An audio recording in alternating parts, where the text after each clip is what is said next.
It is quickly getting to that time of year where we start to discuss the best golf products of 2022. In particular, the top 5 golf clubs of the year. Guys, in today's video, we have an unsung hero, we have an unbeatable budget club, and we also have an off-the-grid, out-of-nowhere club, which nobody saw coming. So make sure you do hit that subscribe button if you enjoy golf-related videos, throw a like on this video, and also sit back, relax, and enjoy my top 5 clubs of 2022. We're going to kick things off with the irons, and for me these golf clubs have been absolutely awesome, not just this year, not just last year, but all generations of this club have been pretty much perfect, and they've managed to make them that little bit better each time without ruining them, which is genius. Right, so we're going to hit a couple of shots here and we're just going to see exactly how good these clubs are. Has anyone got a glove? I forgot my glove and I feel naked. Right, but first swing of the day, that is all over it, and that's exactly what I love. Oh my god, that is so close.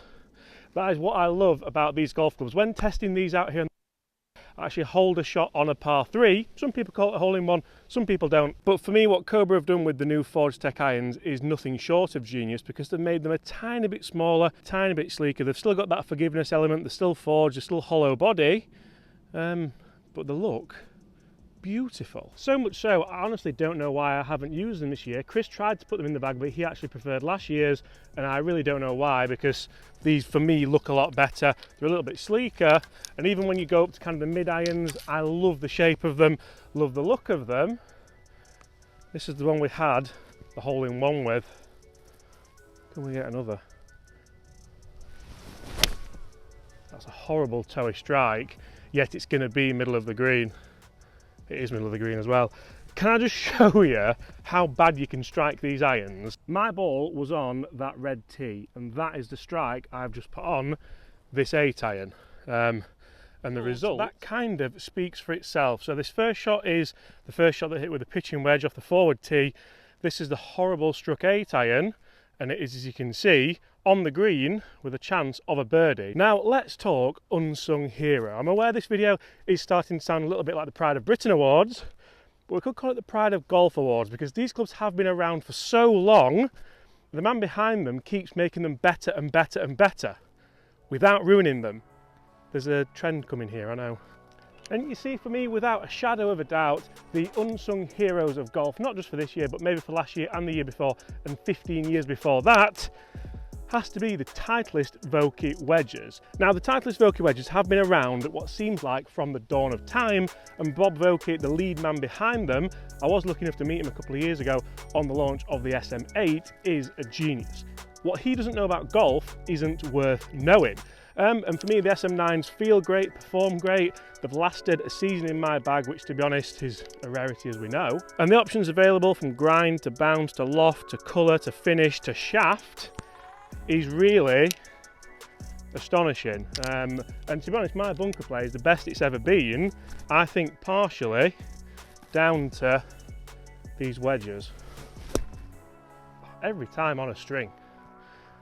Now, the big thing for me about these wedges is, yes, they're not a most forgiving club, they're not the sexiest club, but they're a workhorse, they're the engine, they save your scores, and who doesn't want a golf club that's going to save your score?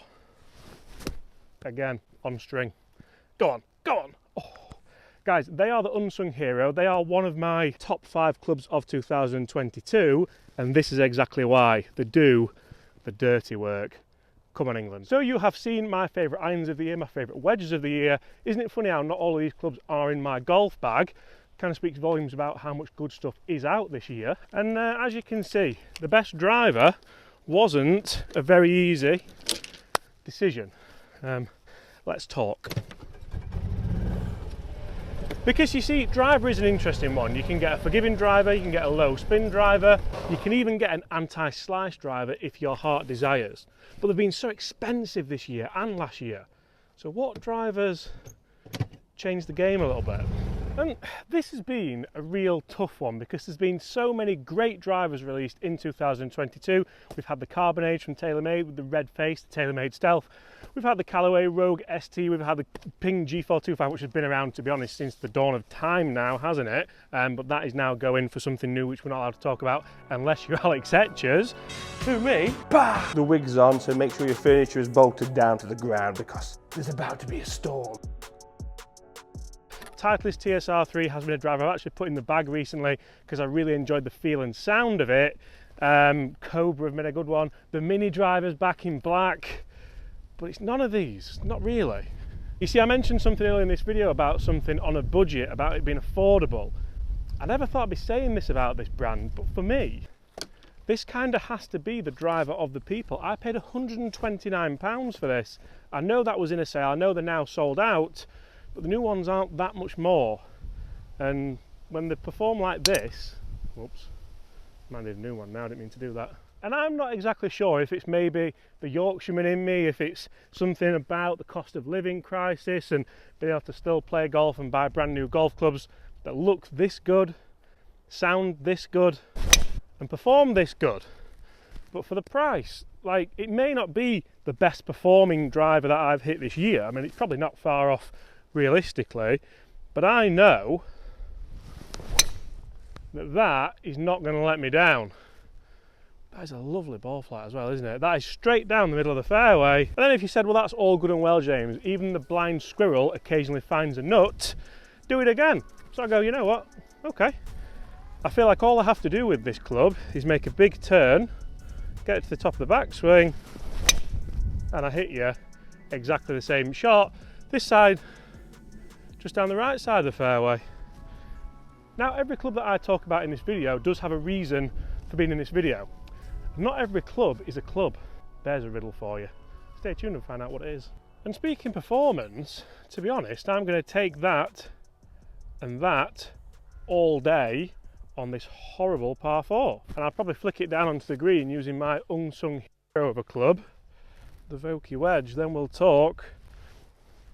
Probably the best club I've ever owned. Certainly one of the best rounds of golf I've ever played with it anyway. 40 feet, then we'll have a go at rolling that in. This fourth club may not be the sexiest club in the world, but it is a club that made it into my bag. And it's a club that a couple of months ago, I went to Spain and did this. That's a better putt, that's a better putt. Get in! Get in. Take that break. Take that break. Oh yes!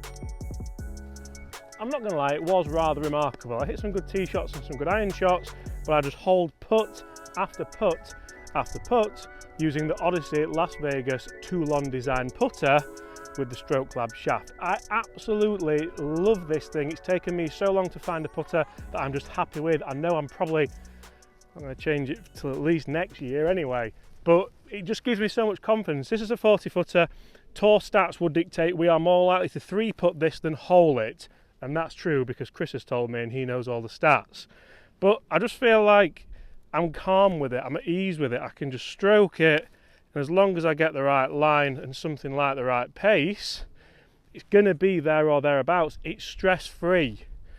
And I think that's invaluable when you are talking about a putter, especially one that looks this good. Go on then. Go on then. Don't hole it, James. Guys, that for me is easily the best putter of 2022. Now the next product we're going to talk about, well, I haven't actually played with it all the way around because I don't want to lose it. You see, I played with a mate of mine in the Wakefield Trinity Golf Day, which is a rugby league team here in England, and I had a hole-in-one from like 200 and something yards with a 4-iron using this TaylorMade Tour Response stripe golf ball. Now this isn't just a stripe on a golf ball. For me, this shows that TaylorMade are thinking about, oh, fiver, tell you what, that was in there. I'd have got some breakfast this morning. I have found my glove though, which was in my bag all along, annoyingly. But this isn't just a stripe on a golf ball, guys. This is a 3-piece urethane golf ball that's quite a lot cheaper, to be honest, than the TP5 Pro V1 Chrome Soft, and I love it. I think it feels great, I think it performs great. I absolutely love the line on it. And I just seem to play well with them every time I do use them. For me, I could 100% use this golf ball pretty much all the time, especially for the price, and I'm hoping TaylorMade maybe release a TP5 with the stripe on. I also love how sometimes it almost lines itself up for you. Not quite, but almost. I was a huge fan of the TP5 picks. I've been a huge fan of the limited edition picks balls, and I absolutely love the feedback this ball gives you on and around the greens.